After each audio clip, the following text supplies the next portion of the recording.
Bienvenue sur les apprentis lecteurs de Trône de Fer, le podcast lecture-relecture du Trône de Fer ou A Song of Ice and Fire, sans spoiler. Aujourd'hui, on se retrouve pour le chapitre 17, soit le 3e chapitre de Bran, toujours en compagnie de mon acolyte. Encore et toujours là. Et donc, on se retrouve pour le chapitre le plus ésotérique qu'on ait vu depuis le début du tome, quoi. Ouais, ça va être difficile de faire des analyses sur celui-ci. Mais bon, on va essayer de s'y coller. Surtout qu'il est assez court, donc c'est pas comme s'il faisait 30 pages, mais malgré... bon, en tout cas, moi, j'ai 11 pages. C'est dense, hein. Il y a beaucoup de choses à dire. Donc. Vas-y, Guillaume. Alors là, je sais pas quel résumé tu vas faire, mais... Non, je vais pas du tout être exhaustif, hein. Alors, c'est dans ce chapitre où, en fait, on retrouve Bran, qui est toujours en plein coma, et dans un rêve vraiment étrange, où en fait il se retrouve en perpétuelle chute, en train de discuter avec une corneille à 3 yeux. Et pendant cette chute, en fait, il y a d'étranges visions qui s'enchaînent, des événements qu'on ne comprend pas trop, ou des événements dont il n'est pas censé être au courant. Et et finalement, il finit par se réveiller. Il finit par se réveiller. Et à peine réveillé, la première chose qu'il dit, il donne un nom à son loup, et il s'appelle Été. Et en fait, t'as pas menti, t'as vraiment pas été exhaustif dessus. Non, je me suis dit que je gardais le meilleur pour après. Ok. Donc, on est parti. On va partir dans l'ordre chronologique du chapitre, parce que il y a pas... Ouais, c'est un rêve, et puis à l'intérieur de ce rêve, il y a énormément de choses, quoi. Donc, c'est vrai que là, il n'y a pas de plan forcément à avoir. J'ai l'impression de me retrouver dans les, dans les compréhensions, enfin les analyses qu'on devait faire en français, tu sais, où chercher des sens là où il y en a pas, ou chercher. J'ai l'impression de faire ça, tu sais. Bon, décortiquer des métaphores bizarres. Là, au moins, on est sûr qu'il y a un sens. Ça, c'est ça, c'est déjà un début. Ouais, c'est pas genre Rimbaud ou Baudelaire, on analyse des trucs alors que les mecs, ils étaient défoncés, leur mère, ils étaient complètement fracassés, voilà, je sais même pas ce qu'ils prenaient, de l'absinthe, ou je sais pas quoi, tu vois, toutes sortes de drogues. Voilà. Je sais pas si Martine était drogué, mais... Stephen King a écrit énormément de livres sous coca. Si, Martine et tout, je crois que il y a beaucoup de photos de lui et tout qu'on voit, tu sais, dans les années 70, 80, surtout que bon, à l'époque, avant d'être auteur, c'était un scénariste de séries télévisées, et tu le vois souvent avec des shorts de chemise et tout. Il faisait quel genre de série Oh, ils ont un peu de tout. Mais justement, c'est ça qui l'a saoulé. Et il a voulu écrire son tome, mais il s'est rendu compte qu'il était très vite limité par le format des séries TV et des films. Ouais. Je sais que Stephen King a écrit beaucoup de livres sous coke, et que notamment après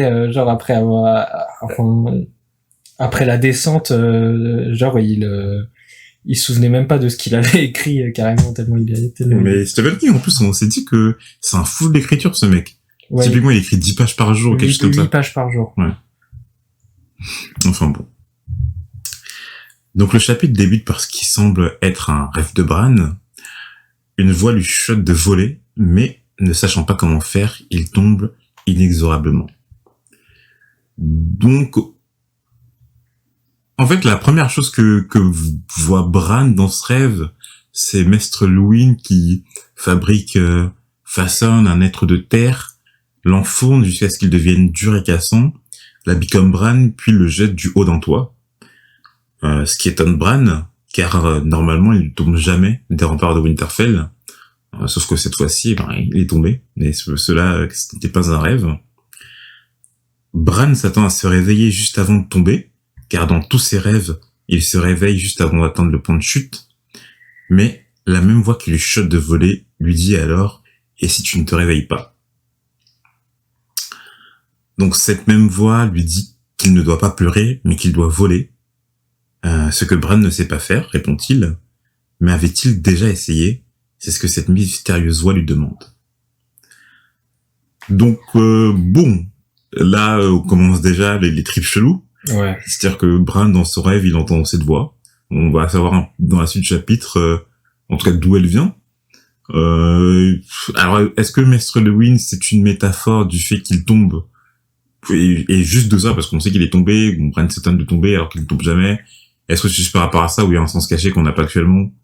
Ouais, moi je le voyais un peu comme c'est un peu Maître Elwin qui l'a forgé, enfin qui lui a appris tout ce qu'il sait, et que finalement il se retrouve en mille morceaux. Enfin, tout est gâché, quoi. Tout ce qui avait été créé avant se retrouve explosé en mille morceaux. Donc tu veux dire que toutes les connaissances que lui aurait insufflé Maître Lewin suite à cette chute sont brisées? Ouais, je sais pas. Franchement, ou peut-être tous les espoirs qu'avait Bran sont brisés, tu vois, des rêves Ouais, donc la brisés. personne qui était Bran avant n'est plus, quoi. Ouais, c'est un peu ça. Comme ça que je le vois, quoi. Ok. Bran demande alors à cette voix de l'aider, et celle-ci accepte à condition que Bran lui donne de quoi picorer.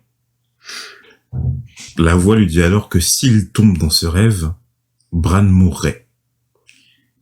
La voix continue de le pousser à voler, et lui dit aussi qu'il peut avoir des ailes, qu'il en existe de toutes sortes. Ok, soit. Donc on voit bien que Bran il va pas se réveiller typiquement avec la forme de Lucifer, Ouais. avec des ailes dans le dos, mais que métaphoriquement, bon, quoique, puisque métaphoriquement, là, il a vraiment eu un vrai trip, quoi. Ouais. Soudain, Bran se souvient d'un visage, brillant comme de l'or, et de sa bouche sortait « Ce que me fait faire l'amour quand même ». La corneille force Bran à repousser ce souvenir, il doit l'oublier.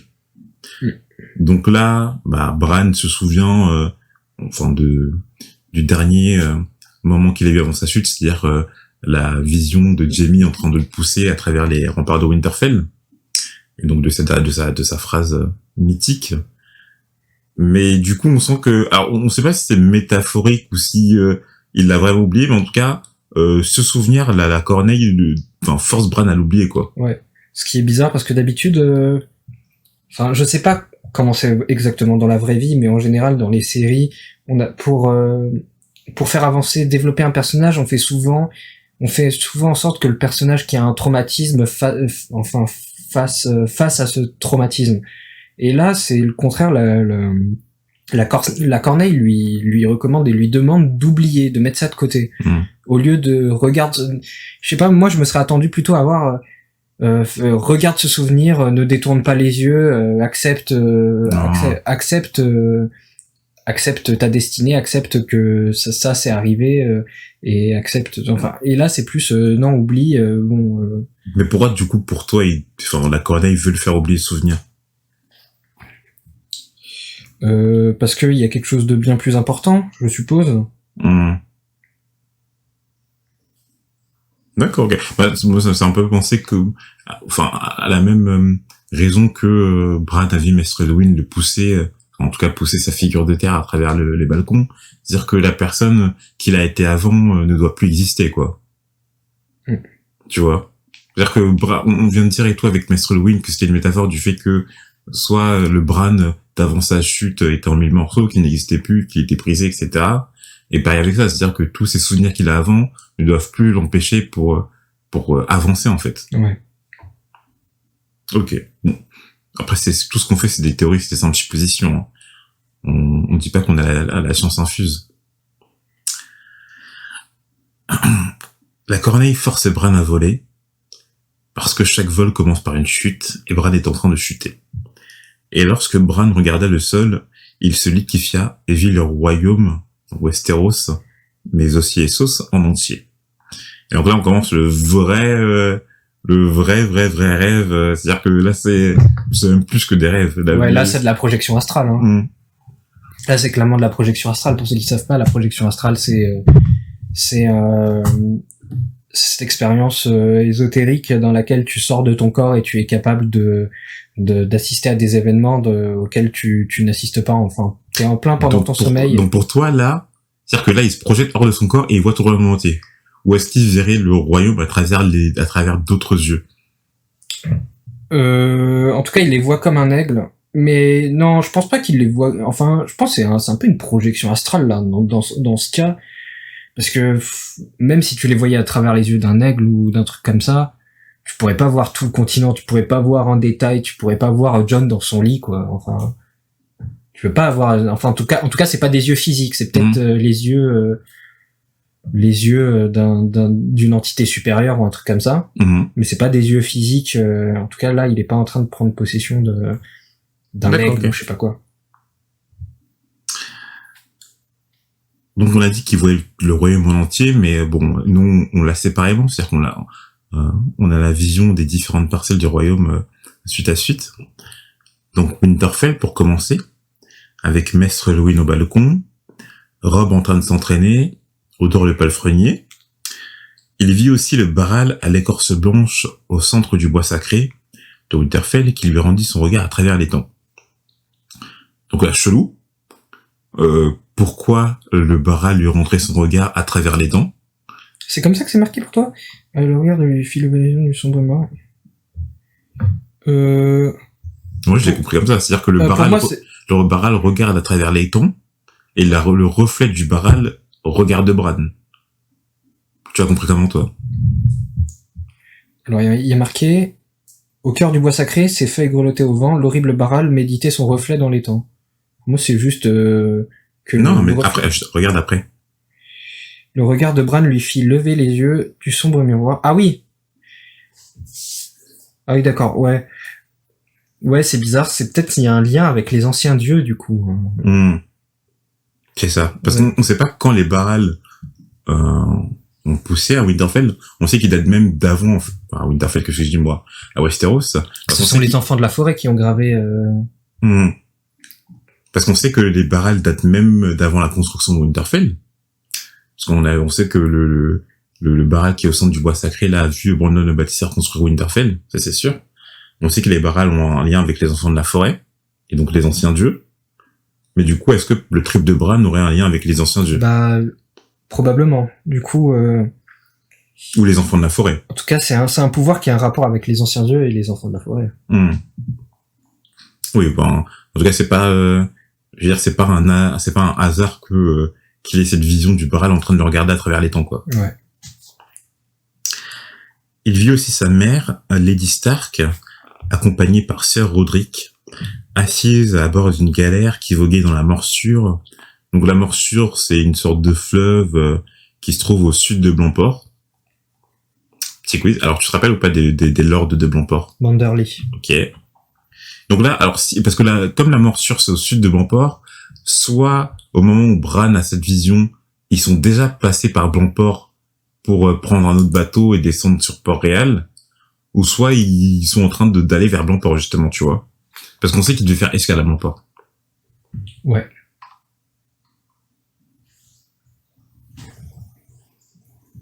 Je pense qu'ils sont dépassés Blancport, je sais pas. Bon, de toute façon, le chapitre d'après, c'est le chapitre de Catelyn, donc on va le savoir. Ok. Elle contemplait, Lady Stark, le fameux poignard qui aurait servi à assassiner Bran. Donc ça, t'as raison, c'est-à-dire que là, il y a vraiment une vision précise, avec des détails et même des interprétations de ce que voit Bran, quoi. Ouais, là, enfin, y a pas de doute, c'est surnaturel, c'est pas qu'un simple trip, quoi.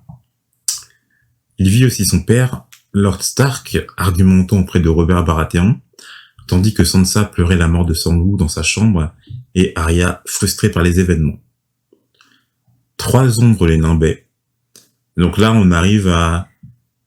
Alors c'est parce que là, c'est même plus c'est même plus une vision. C'est-à-dire que là, il y a quelque chose qui est de l'ordre de la prophétie, entre guillemets. Ou plus que ça, comme tu dis, de la projection. Parce que les ombres et tout, c'est pas quelque chose que tu vois physiquement. C'est quelque chose que lui perçoit. Donc la première ombre, donc qui a un lien avec Sansa, avait l'aspect d'un mufle de chien. Donc pour l'instant, les seules personnes, ou en tout cas la seule personne plutôt qu'on a en rapport avec un chien, c'est le limier. Ouais. Limier, alors d'un noir de cendre, alors limier qui est brûlé,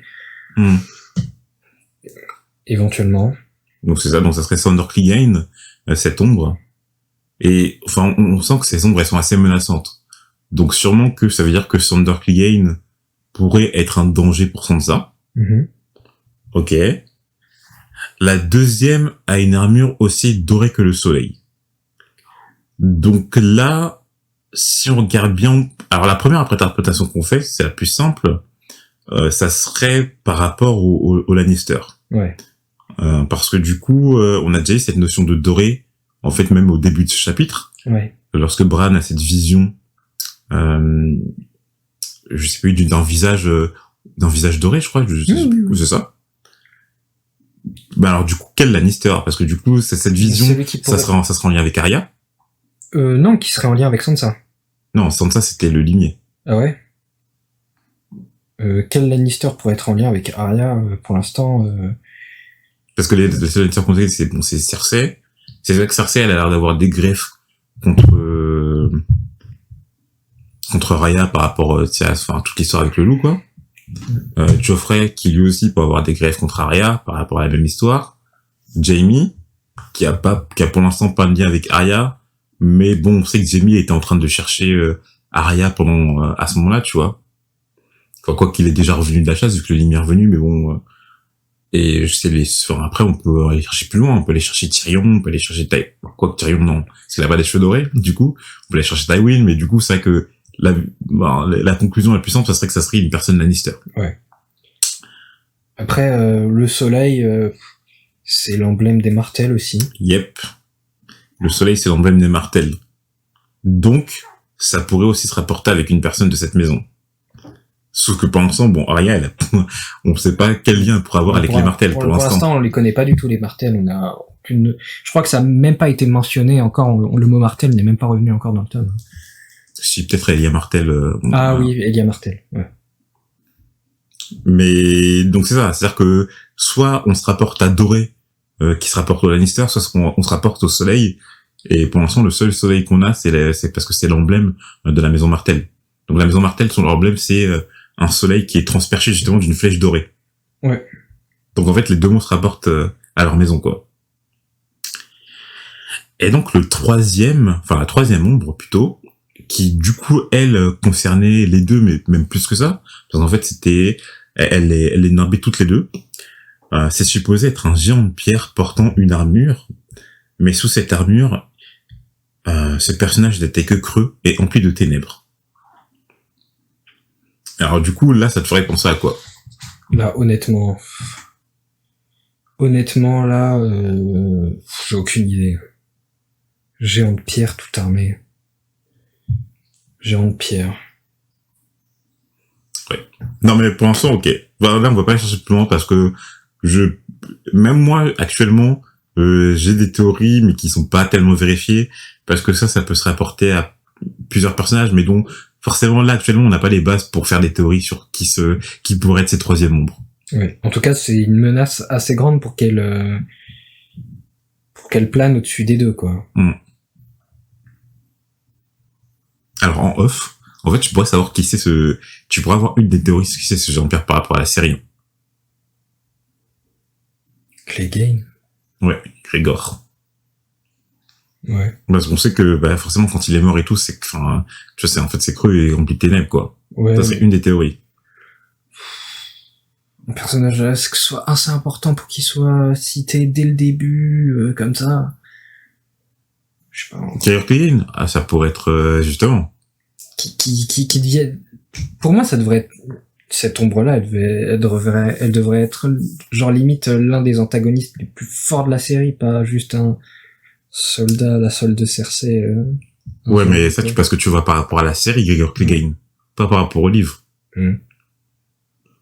Ouais, bon. Mais après, je suis d'accord avec toi, ça peut être aussi, mais alors, du coup, sauf que cet antagoniste, si ça serait un antagoniste et tout, pour l'instant, il y aurait aucune base pour que tu saches qui c'est, quoi. Ouais. Mais il y a d'autres théories, hein. Il y en a surtout une et tout qui est logique, qui serait logique, plus que Gregor Clegane, même si ça peut aussi bien concerner Gregor Clegane. Mais sauf que là, on peut pas savoir. Là, ça n'a pas encore été cité, en fait, les indices qui pourraient le mener à lui.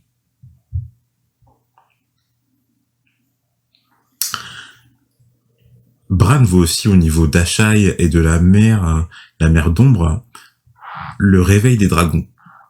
Et alors là, chelou, parce que cette phrase elle est marquée du but en blanc, vraiment c'est le réveil des dragons.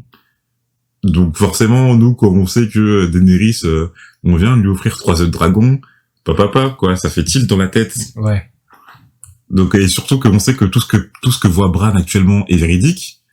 S'il nous dit, c'est vraiment marqué noir sur blanc, Bran voit de l'autre côté d'Ashai, de la mer de Jade, de la mer d'Autrek, etc., le réveil des dragons. Je crois que c'est au crépuscule, à l'aube, je sais plus exactement. Ouais.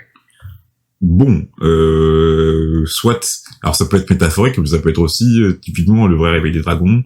Et après, quel hasard. Est-ce qu'il voit le moment présent ou est-ce qu'il voit un peu, il voit un peu le passé, genre si les premiers dragons seraient apparus aux alentours d'Ashai. Non, ça on dit le réveil, pas l'éveil. Ouais, le réveil. Surtout qu'on sait qu'il voit. Enfin, après, on sait pas ce que peuvent représenter ces ombres. Mais ces ombres, sûrement, ça représente un futur plus ou moins éloigné, pas un passé, tu vois. Ouais. Donc bon. Jon aussi apparaît dans la vision de Bran, au niveau du mur. Donc on sait que Jon, il est déjà arrivé au mur, après qu'on l'ait quitté dans le chapitre de Tyrion. Et au-delà du mur, le plus loin au nord, Bran a une vision qui lui arrache un cri, tandis que des larmes incendient ses joues. Alors là, on sait pas ce que c'est. Enfin, on peut, moi je quand même, là on peut penser quand même que c'est un rapport avec les autres. Ouais. Très clairement, là on a tendance à un peu les oublier avec tout ce qui se passe. C'est vrai qu'on a tendance à les oublier. Sur le continent. Mais faut se rappeler que le tout premier chapitre, c'était, il y avait clairement les autres, cette entité maléfique glaciale. Bon, là ça fait quand même une piqûre de rappel. Hein. C'est vrai. Bah comme tu dis, hein, c'est vrai que ça fait 17 chapitres qu'on est là. Il y a eu aucune notion des autres à part dans le premier chapitre de Bran. Ouais, ils ont tendance à dire que les autres t'emportent ou un truc comme ça. Mais bon, maintenant que Jon est à la garde de nuit, sûrement qu'on va avoir. Bon, après, c'est vrai peut-être qu'on va pas les voir directement, mais sûrement qu'ils vont revenir sur le devant de la scène à un moment ou un autre, quoi. Ouais. La Corneille dit alors à Bran qu'il sait maintenant pourquoi elle doit vivre. Avec cette vision, on sait que l'hiver vient. Donc, bon, on va pas le rappeler, la devise des Stark, etc. Mais du coup, là, ça a une vraie signification au sens physique du terme, quoi. C'est-à-dire que vraiment, l'hiver vient. Ouais, et que sûrement la devise des Stark en fait date du tout début et que ça serait un rapport avec les autres. Ouais, les autres. Ouais. Ou cette entité maléfique qui a fait Chris et Bran. Ouais. Et on comprend que la Corneille à 3 yeux fait comprendre à Bran qu'il a un rôle à jouer dans tout ça, un rôle primordial. Bah, on sait que cette entité, elle va pas rester tranquille. S'il dit que l'hiver vient, c'est-à-dire qu'elle est en train de se mettre en action, c'est-à-dire qu'il se passe quelque chose, quoi. Lorsqu'il regarde la Corneille à nouveau, il se rend compte que la Corneille a 3 yeux.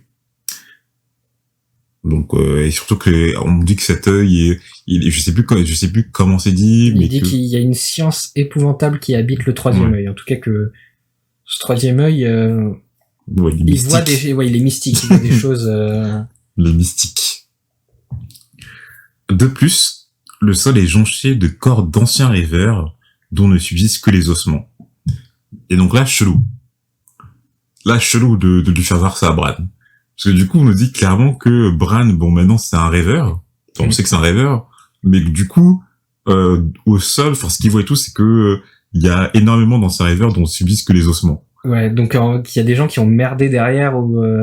Bah, on sait pas trop ce que ça signifie. Est-ce que ça signifie que les rêveurs s'envoient une mort ou s'envoient à la mort ou que c'est juste les précédents rêveurs des précédents rêveurs et qui ont eu ces visions là au cours de l'histoire et qui sont morts de mort naturelle et que bah en tout cas c'est pas je sais pas, ça a pas l'air d'être de mort naturelle. Moi j'ai l'impression que c'est en mode toi tu dois y arriver et il y en a d'autres qui ont pas réussi quoi. Ah, tu te demandes comme ça? Moi, je vois Ouais. plus comme une fatalité, typiquement. Où typiquement, toi aussi, tu vas être un rêveur, mais toi aussi, tu vas avoir le même sort que ces personnes-là. Ou si moi je le vois aussi comme tu dois le faire, sinon tu vas finir comme eux. D'accord, ok. Tu dois y arriver, tu dois même pas le faire, tu dois y arriver. Bah, en tout cas, on sait par contre que du coup, il y a d'autres rêveurs que Bran qui ont existé ou qui existent actuellement. Ouais. Mais la voix intérieure de Bran lui demanda c'est quoi la phrase exacte en gros, est-ce que je sais plus exactement ce qu'il dit. Tu peux me rappeler ou pas la phrase? Est-ce qu'un homme peut être brave tout en ayant peur? Exact. Donc chelou que cette voix. Alors est-ce que ça serait là franchement, soit ça serait un alter ego de Bran, tu lui parlerais de cette façon-là, un Bran du futur, tu vois? Ouais. Ouais, on sait pas qui s'adresse à Ned, du coup. Parce que c'est Ned qui va donner la réponse à cette question. Donc, comme dans le chapitre 1, il lui répond. L'heure de la mort est la seule où l'on puisse se montrer brave. Donc, tu vois, encore une allusion à la mort. Et, alors là, par contre, quelle théorie tu peux faire dessus? Quelles sont les conclusions qu'on peut en tirer? C'est chaud.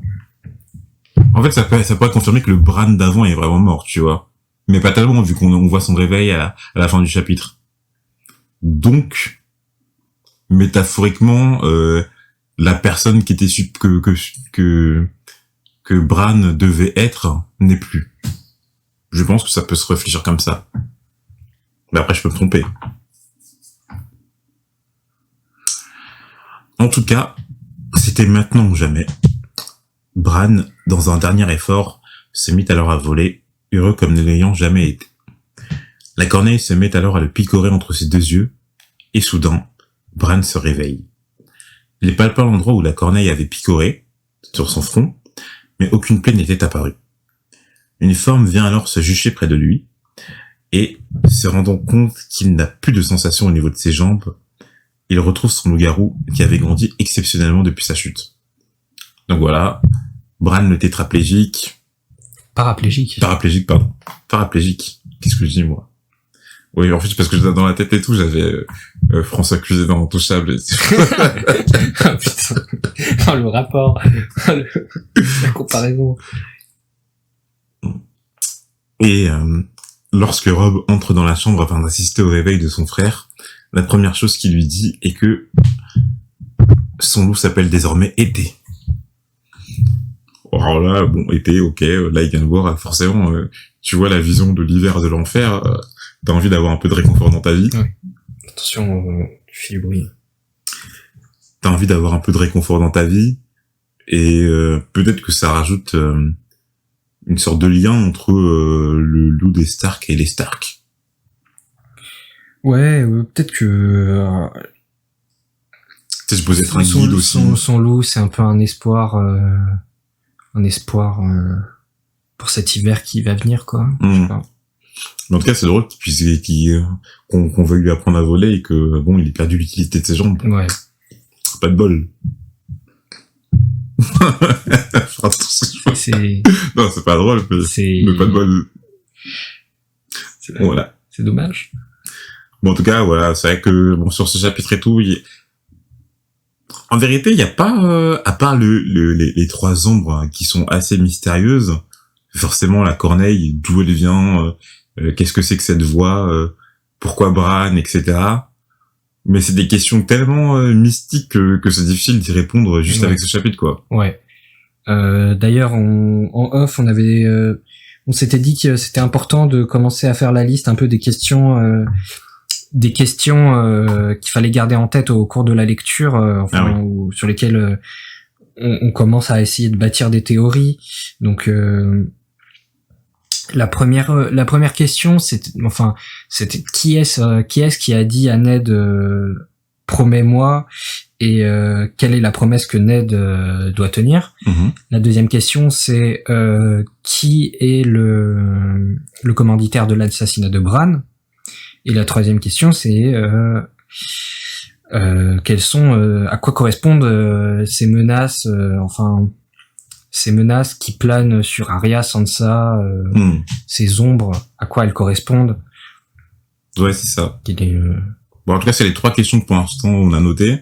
Après, c'est vrai qu'il y en a d'autres. C'est-à-dire que oui, forcément, quelle a été la cause de la rébellion de Robert Qui a assassiné Jon Arryn Voilà. Ah, bien vu. Qui a assassiné Jon Arryn? J'avais oublié celle-là. C'est une bonne question, celle-là. Je suis en train de noter, en fait, pendant qu'on fait le podcast, qui a assassiné Jon Arryn, bien vu. Donc là, s'il y en a d'autres qui nous reviennent, ou qui vous reviennent d'ailleurs, vous pouvez nous l'écrire, hein. Mais en tout cas, c'est les questions qu'on a pour l'instant, et puis dont on rajoutera les prochaines interrogations au fil de la lecture, et on espère y répondre, en tout cas, un jour ou l'autre. Voilà, on a terminé avec cet épisode, mais il était plus long que ce que je pensais, mais en fait, il y avait des choses à dire. Ouais. Et donc, on se retrouve pour le prochain épisode, et ça sera le chapitre de Catelyn, c'est-à-dire les meilleurs chapitres. Non, après ce Tyrion. À la prochaine. À la prochaine.